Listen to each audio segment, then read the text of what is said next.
This week's movies: In the House, The Lords of Salem, and Oblivion.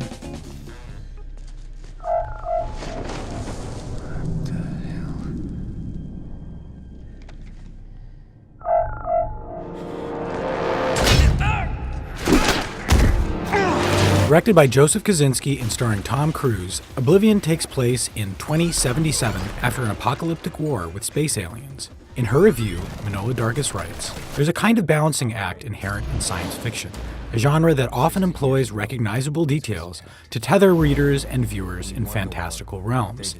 It's a form that makes the strange familiar and the familiar strange.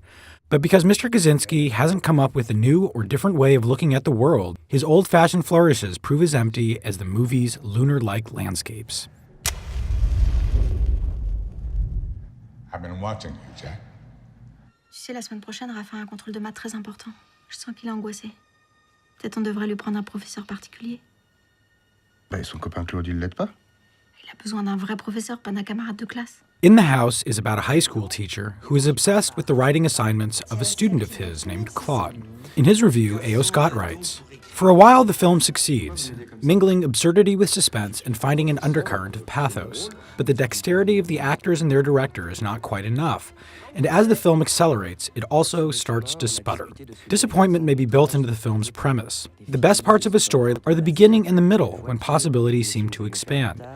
At a certain point, they begin to close down, and if you are not moved, you are likely to grow impatient." Tu es allé trop loin. Vous voulez que j'abandonne?